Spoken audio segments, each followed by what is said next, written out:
प्यारे बच्चों, आप सभी का हमारे चैनल पे बहुत बहुत स्वागत है। उम्मीद करता हूँ कि स्वस्थ होंगे, मस्त होंगे और तैयारी बेहतरीन चल रही होगी। जितने भी विद्यार्थी 2025 बोर्ड परीक्षा में विज्ञान का पेपर देने वाले हैं, उनके लिए विज्ञान का एक लेटेस्ट वायरल मॉडल पेपर लेकर के आ चुके हैं। और बच्चों, इस वीडियो के माध्यम से मैं आप सभी को इस पूरे वायरल मॉडल पेपर का A to Z full solution provide करने वाला हूं। और बच्चों, अब की बार 2025 बोर्ड परीक्षा में बोर्ड एग्जाम की कॉपी कैसे लिखना है, क्या तरीका अपनाना है और टॉपर कॉपी कैसे लिखते हैं, कौन सी गलतियां नहीं करते हैं, सब कुछ मैं आप सभी को इस वीडियो के माध्यम से बताने वाला हूं, समझाने वाला हूं। इसलिए आप सभी से हम्बल रिक्वेस्ट है, इस पूरे वीडियो को शुरू से लेकर के एंड तक जरूर देख लेना।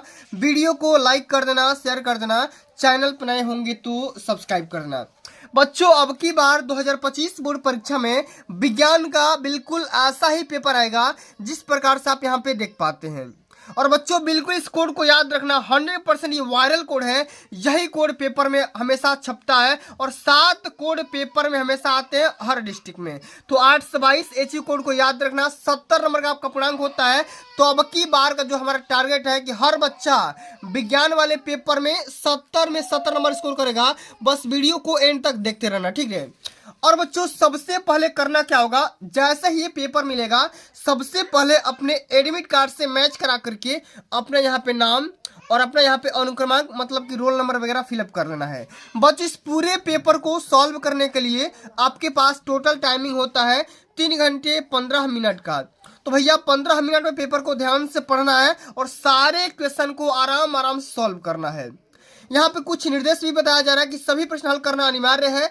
आवश्यकता अनुसार अपने उत्तर के पुष्टि नामांकित चित्र के माध्यम से भी कर सकते हैं। और बच्चों, ये जो पेपर होगा 2 खंड में डिवाइड होता है, सभी को पता है। एक तो आता है खंड अ, जिसमें 20 बहुविकल्पी क्वेश्चन 20 नंबर के पूछे जाते हैं। उसके बाद से जो आपका खंड ब आता है ना, वो 50 नंबर का आता है। सब कुछ मैं आप सभी को A to Z में फुल सोल्यूशन बताऊंगा। और इसका PDF कहाँ से मिलेगा, किस तरीके से मिलेगा, उसके लिए परेशान मत होना, वीडियो के एंड में बता दूंगा, ठीक है।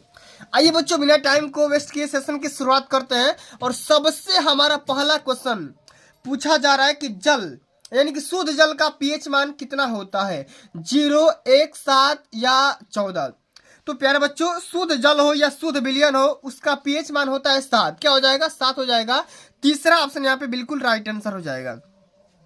अच्छा, आगे समझ लेते हैं। अगला हमारा क्वेश्चन बोल रहा है कि मनुष्य में लार ग्रंथियों की संख्या कितनी होती है, 1 जोड़ी, 3 जोड़ी, 4 जोड़ी या 5 जोड़ी। तो बच्चों, बात करेंगे लार ग्रंथि की संख्या, तो 3 जोड़ी होती है, यानी कि टोटल मिलाकर के 6 लार ग्रंथियां होती है, ठीक है।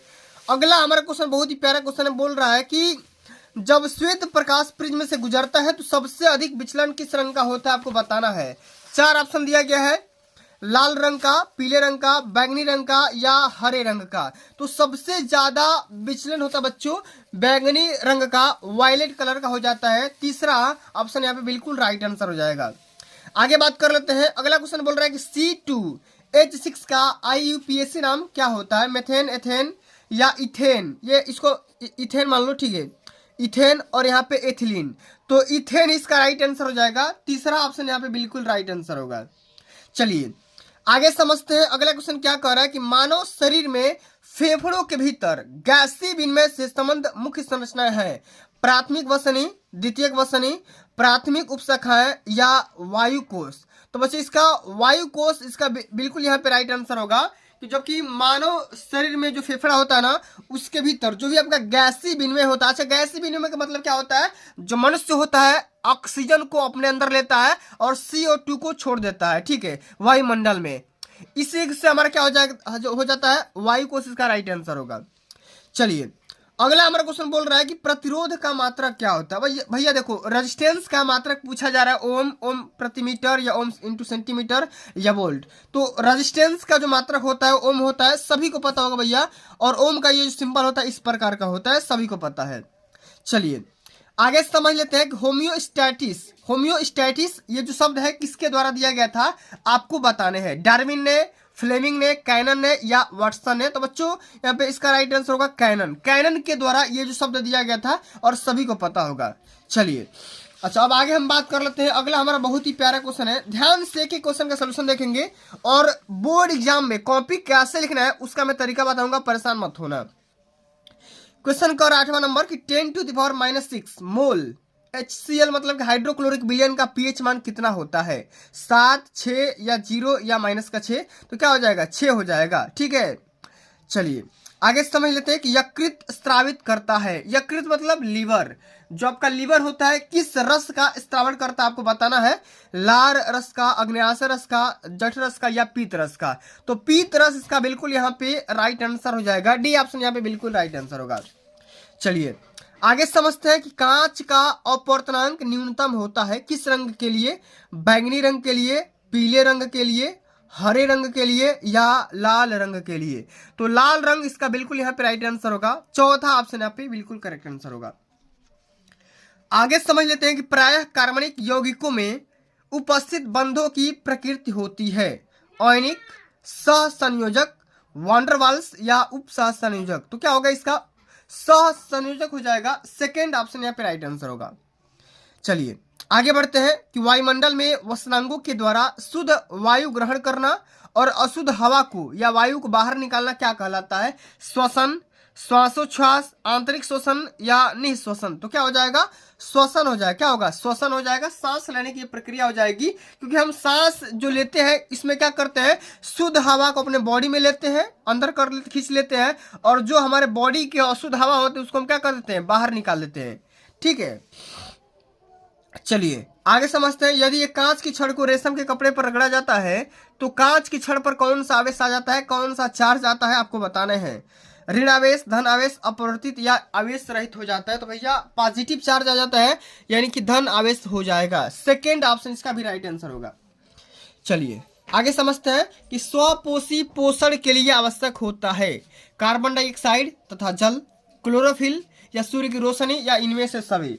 तो बिल्कुल इसका राइट आंसर इनमें से सभी हो जाएगा, क्योंकि भैया स्वपोषी पोषण मतलब क्या? ऐसे जीव जंतु जो अपना भोजन स्वयं तैयार करते हैं। तो स्वयं तैयार करते हैं तो उसके लिए क्या क्या चाहिए? CO2 चाहिए, मतलब कार्बन डाइऑक्साइड चाहिए, जल भी चाहिए, ठीक है, पानी पीने के लिए, और क्लोरोफिल भी चाहिए, और सूर्य की रोशनी भी तो चाहिए। तो क्या हो जाएगा? इनमें से सभी हो जाएगा। आगे समझते हैं ऐसी कौन सी धातु है जिसका प्रयोग बल्ब के फिलामेंट बनाने के लिए या तंतु बनाने के लिए किया जाता है? तो इसका यूज करते हैं टंगस्टन का। किसका? टंगस्टन का। ठीक है, टंगस्टन का इस्तेमाल किया जाता है। अब चलिए आगे समझ लेते हैं। अगला हमारा ये जो प्यारा क्वेश्चन यहाँ पे देख पाते हैं, बहुत ही प्यारा क्वेश्चन है, ध्यान से समझिएगा। कह रहे हैं कि ट्रिप्सिन पाचन में सहायता करता है, मतलब कि ट्रिप्सिन किसकी पाचन में सहायता करता है? कार्बोहाइड्रेट का, प्रोटीन का, वसा का या दोनों का? ठीक है, तो क्या हो जाएगा? प्रोटीन का होगा। सेकेंड ऑप्शन सत्य होगा। अपवर्तन का नियम क्या कहता है? तो कोण एंगल जो आपका आई होगा, ठीक है, अपवर्तन कोण जितना होगा उतना ही परिवर्तन कोण हो जाता है। तो एंगल आई बराबर एंगल आर हो जाता है। ठीक है, तो क्या हो जाएगा? एंगल आई बराबर एंगल आर हो जाएगा। अब चलिए आगे समझते हैं कि आधुनिक आवर्त वर्गीकरण का आधार क्या है। मतलब कि ये जो आधुनिक मॉडर्न पीरियोडिक टेबल आया हुआ है, मतलब कि इसका बेस क्या है? तो भैया इसका बेस है परमाणु क्रमांक, क्योंकि अगर किसी भी एलिमेंट का परमाणु क्रमांक पता चल जा रहा है तो कहीं ना कहीं हम उसके सारे गुण अवगुण, मतलब कि हर उसके क्वालिटी के बारे में पता कर पाते हैं। ठीक है, 19 नंबर क्वेश्चन कह रहा है कि निम्न में से कौन सी रुधिर कणिका है शरीर में आए हुए हानिकारक जीवाणु को नष्ट कर देता है, मार देता है? तो इसका काम होता है WBC का। ये जो काम करता है कौन करता है? WBC, यानी कि श्वेत रुधिर कणिका का काम होता है। पहला ही ऑप्शन सत्य होगा। अगला क्वेश्चन कह रहा है कि विद्युत बल्ब के चपड़े पर लगे टाके होते हैं जस्ते के, कापर के, पीतल के या इनमें से कोई नहीं? तो अब इसलिए बात है यहाँ पे जिंक के बने होते हैं। ठीक है, ऑप्शन नंबर हमारा पहला ही इसका राइट आंसर हो जाएगा। ठीक है, अब चलिए बच्चों आगे देख लेते हैं। अगला ये हमारा जो खंड आता है ना, बहुत ही प्यारा सेक्शन है, 50 नंबर का पूछा जाता है। ठीक है, इसी में आपको समझना है कि कॉपी कैसे लिखना है। ठीक है, क्वेश्चन कह रहा है कि एक मोटर बाइक पर पीछे से आ रहे किसी अन्य वाहन को देखने के लिए 2 मीटर वक्रता त्रिज्या का उत्तल दर्पण लगा हुआ है। बाइक के पीछे से आ रहे वाहन जिसकी दूरी मोटर बाइक से किसी समय 4 मीटर की है, तो गणना करके बताइए कि उसका प्रतिबिंब दर्पण में कितनी दूरी पर और कहाँ दिखेगा। किरण आरेख के माध्यम से भी समझाना है। ठीक है, तो ध्यान से समझते हैं 4 नंबर का क्वेश्चन है। तो बिल्कुल इसी प्रकार का आपका काफी मिलेगा हाई स्कूल का, ठीक है। आपको करना क्या है, काफी में बढ़िया से इसको फिलअप कर लेना फ्रंट पेज, और यहाँ से स्टार्ट करेंगे खंड ब, ठीक है। आइए एक एक प्रश्न का सलूशन देखेंगे। हमें क्वेश्चन में दिया गया है रेडियस की वैल्यू 2 मीटर, ठीक है। वस्तु की दूरी 4 मीटर दिया गया है, आपको प्रतिबिंब की दूरी बताना है। तो बच्चों हमें ये पता है कि जो फोकस दूरी होता है r/2 होता है, तो हम यहाँ से फोकस दूरी निकालेंगे 2/2 करके, तो यहाँ पे फोकस दूरी का मान 1 मीटर निकल करके आ जाएगा। और दर्पण का जो सूत्र होता है वो क्या होता है, 1/f बराबर 1/v प्लस 1/u होता है। और यहाँ से हम f और u का मान रख लेंगे, u की v की वैल्यू निकल जाएगी। तो 1/v बराबर क्या हो जाएगा, 1/1 माइनस 1/-4। तो यहाँ से 5/4 कैलकुलेशन करेंगे तो निकल जाएगा, मतलब कि 0.8 मीटर निकल करके आ जाएगा। और इसका किरण आरेख इस माध्यम से बना सकते हैं, ठीक है। तो जो भी आपका उत्तल दर्पण बना हुआ है, ये उत्तल दर्पण होता है, यहाँ से रिफ्लेक्ट करेगा और इसी प्रकार से बन जाएगा। बिल्कुल सिंपल सा है, आराम से समझ लेते हैं। इसी प्रकार से एक और भी हमारा न्यूमेरिकल पूछा गया है 2nd नंबर क्वेश्चन में, ध्यान से इसको भी समझते हैं। इसी प्रकार से सॉल्व करना है कि निकट दृष्टि दोष से पीड़ित एक व्यक्ति के अधिक से अधिक 100 मीटर तक दिखाई देता है। गणना करके बताइए कि सही दृष्टि के लिए अथवा अनंत दूरी तक देख सकने के लिए उसे किस प्रकृति एवं किस फोकस दूरी के लेंस का प्रयोग करना होगा, और किरण आरेख भी समझाना है, बताना है, ठीक है। आइए समझते हैं। यहाँ पे 2nd क्वेश्चन दिया गया है। सबसे पहले क्या दिया गया है, प्रतिबिंब का दूरी दिया गया है कितना, 100 मीटर, ठीक है। वस्तु कितना दूरी दिखाना है, अनंत दिखाना है। फोकस दूरी का मान पूछा जा रहा है। तो लेंस का सूत्र क्या होता है, 1/f बराबर 1/v माइनस 1/u होता है। तो v और u का मान रख दोगे, तो 1/का -100 और माइनस में 1/का का इन्फानाइट रख दोगे, तो माइनस में 1/100 आ जाएगा, मतलब f का मान कितना आ जाएगा, 100 मीटर निकल करके आ जाएगा, ठीक है। यही आपका राइट आंसर हो जाएगा। और इस प्रकार से आप यहाँ पे अवतल दर्पण रख सकते हो, ठीक है। चलिए अगला हमारा क्वेश्चन बहुत ही शानदार क्वेश्चन है, कई बार पेपर में आ चुका है कि ओम का नियम क्या होता है, ठीक है। इसकी व्याख्या संबंधित परिपथ बना करके कीजिए। यह भी बताइए कि विद्युत चालक का प्रतिरोध किन किन बातों पर डिपेंड करता है, ठीक है। आइए समझते हैं भाई ओम का नियम क्या होता है। अच्छा, ओम्स लॉ क्या कहता है, इस नियम के अनुसार स्थिर तापमान पर दो बिंदुओं के बीच एक चालक के माध्यम से प्रवाहित होने वाली विद्युत धारा दो बिंदुओं पर वोल्टेज के समानुपाती होता है। इसका परिपथ इस प्रकार से बना सकते हैं, ठीक है। और इसका ग्राफ भी आप इस प्रकार से बना सकते हैं। ये वोल्टेज और करंट की ये ग्राफ होता है जो कि स्ट्रेट लाइन में जाता हुआ है, ठीक है। और इसका जो रिलेशन होता है वोल्टेज और करंट का, भी प्रोपोर्शनल होता है, V बराबर I/R हो जाएगा। R यहाँ पे रेजिस्टेंस होता है जिसका यूनिट ओम होता है, और ओम का इस सिंबल होता है, ठीक है। तो ये आपका हो जाएगा वोल्टेज, ये प्रतिरोध तार हो जाएगा, ये आपका एम्पियर हो जाएगा जो करंट का मेजर करेगा, ये कुंजी हो जाएगा, स्विच हो जाएगा आपका, ठीक है। ये आपकी बैटरी हो जाएगी, ठीक है, ये आपका कुंजी हो जाएगा। ये एम्पियर जो यहाँ पे लग जाएगा धारा कंट्रोलर, ठीक है, जो कि करंट को यहाँ पे कंट्रोल करेगा। अब देखो किन किन बातों पे डिपेंड करता है प्रतिरोध। तो सबसे पहले चालक की लंबाई पे डिपेंड करेगा, और पृष्ठ काट के क्षेत्रफल पे भी डिपेंड करेगा, और उसकी नेचर पे भी यानी प्रकृति पे भी डिपेंड करने वाला है, ठीक है। इस प्रकार से देख लेते हैं। अब चलिए आगे समझ लेते हैं। अगला क्वेश्चन क्या कह रहा है, चौथा नंबर क्वेश्चन कह रहा है कि एक विद्युत मोटर की कार्यकारी सिद्धांत बताइए। देखो कह रहा है ना, एक विद्युत मोटर का कार्यकारी सिद्धांत बताइए, इसकी रचना कार्यविधि चित्र बना करके करना है, ठीक है। तो कैसे करेंगे ध्यान से समझते हैं। अच्छा, जनित्र का मतलब क्या होता है, जेनरेटर होता है। क्या होता है, जेनरेटर होता है। इसका परिभाषा कैसे लिखेंगे, तो यह यांत्रिक ऊर्जा को विद्युत ऊर्जा में कन्वर्ट कर देता है, बदल देता है। अच्छा, यांत्रिक ऊर्जा मतलब मैकेनिकल एनर्जी को इलेक्ट्रिकल एनर्जी में कन्वर्ट करता है। विद्युत जनित्र विद्युत चुम्बकीय प्रेरण के सिद्धांत पे काम करता है, ठीक है।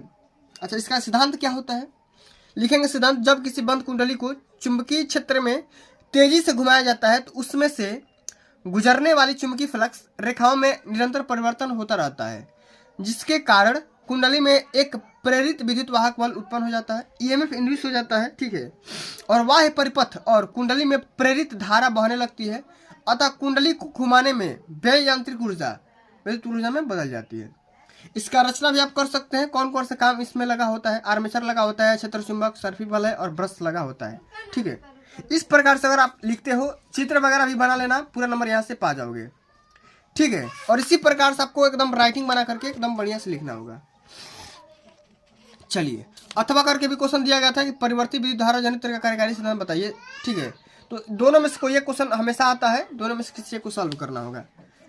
आगे देखते हैं प्रोपेनॉल का 2 मेथिल पेंटोनिक एसिड का, प्रोपिन का या 2 मेथिल बेंटोनिल सेकंड का क्या करना है आपको, आईपीसी नाम बताना है, यानी कि दर्शाना है, स्ट्रक्चर बताना है। ठीक है, तो आइए समझ लेते हैं।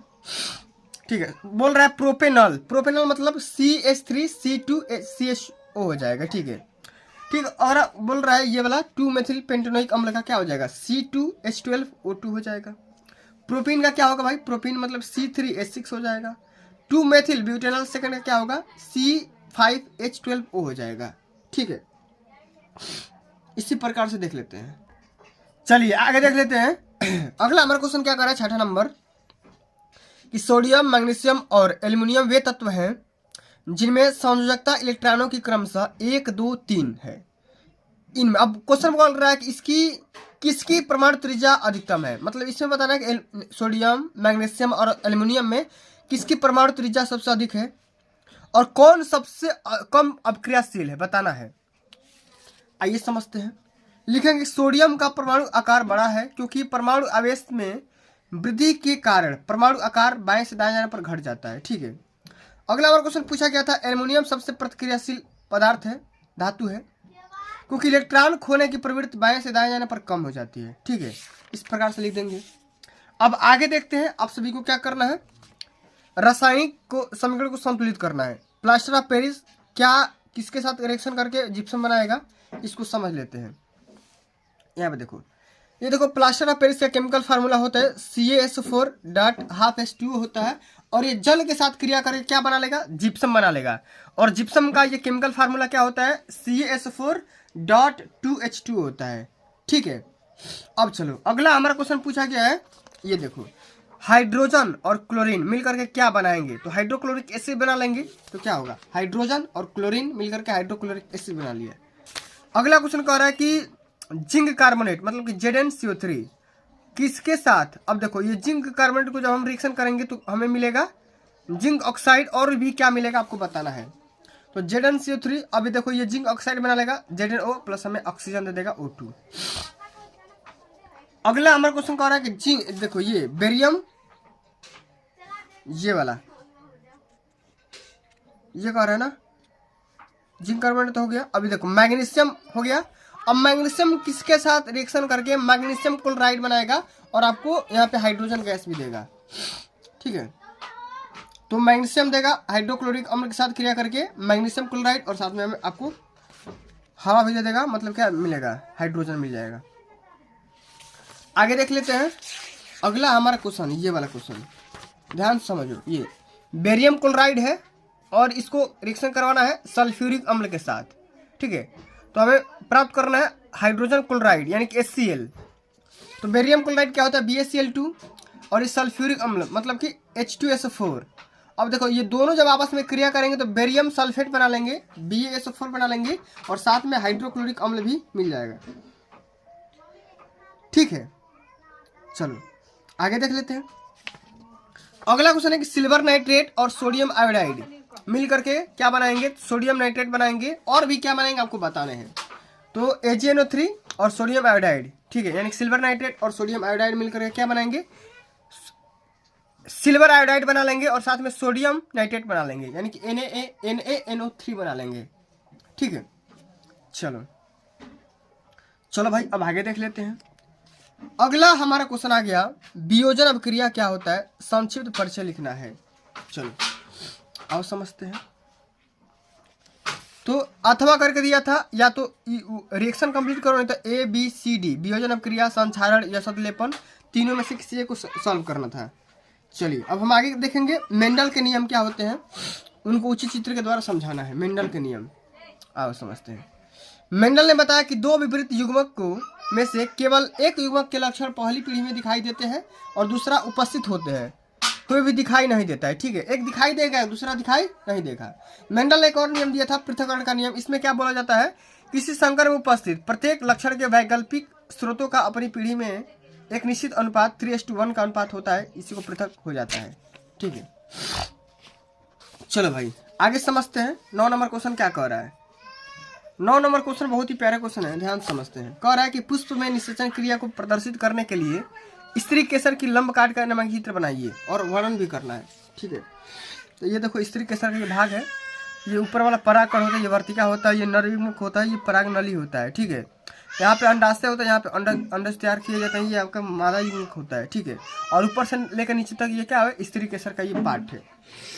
इसमें क्या लिखेंगे, निषेचन पौधों में यौन प्रजनन की प्रक्रिया है जो परागकण नली के परागकण, ठीक है, और अंकुरण के बाद होती है।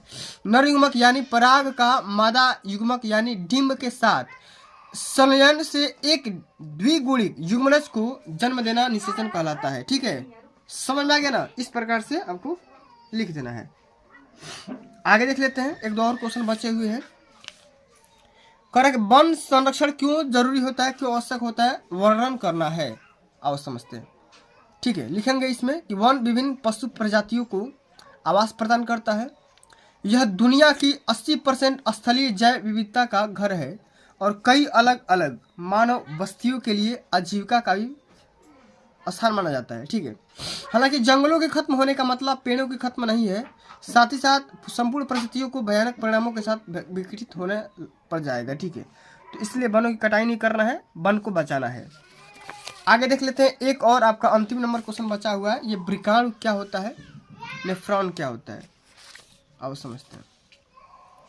नेफ्रॉन की संरचना, रचना और इसका कार्यविधि बताना है, नहीं तो मानव पाचन तंत्र का नामांकित चित्र बनाना है और पोषण प्रक्रिया को समझाना है। तो हम करेंगे वृकाणु की संरचना। ये इसी प्रकार का आप सभी का वृकाणु होता है, ये आपका मूत्र वाहिनी होता है। ठीक है, इसके माध्यम से मूत्र आपका बाहर निकलता है। इसमें लिखेंगे प्रत्येक वृक्क में लगभग 10 लाख इकाई, दहाई, सैकड़ा, हजार, 10,000, लाख, 10 लाख। ठीक है, 10 लाख वृक्क नलिकाएं या नेफ्रॉन होते हैं। प्रत्येक वृक्क नलिका का आरंभ प्याले जैसी रचना से होता है जिसे वोमेन संपुट कहा जाता है। यह कोशिका गुच्छ नामक रक्त कोशिकाओं के एक जाल को घेरता हुआ रहता है। ठीक है, इस प्रकार से आपको सॉल्व करना है, समझना है। ठीक है, तो प्यारे बच्चों, अगर आप इस प्रकार से विज्ञान की कॉपी लिखते हो, सॉल्व करते हो और सारे क्वेश्चन को सीक्वेंस वाइज अटेम्प्ट करते हो, एक भी नंबर ना कटेगा और 70 में 70 पाने का सपना भी साकार होगा। तो प्यारे बच्चों, आज के लिए बस इतना ही। अगर ये वीडियो आप सभी को अच्छी लगी होगी, हेल्पफुल लगी होगी, तो वीडियो को लाइक कर देना, शेयर कर देना, चैनल पर नए होंगे तो सब्सक्राइब कर देना। जल्द मिलते हैं अगली वीडियो में, तब तक के लिए जय हिंद, जय भारत, वंदे मातरम।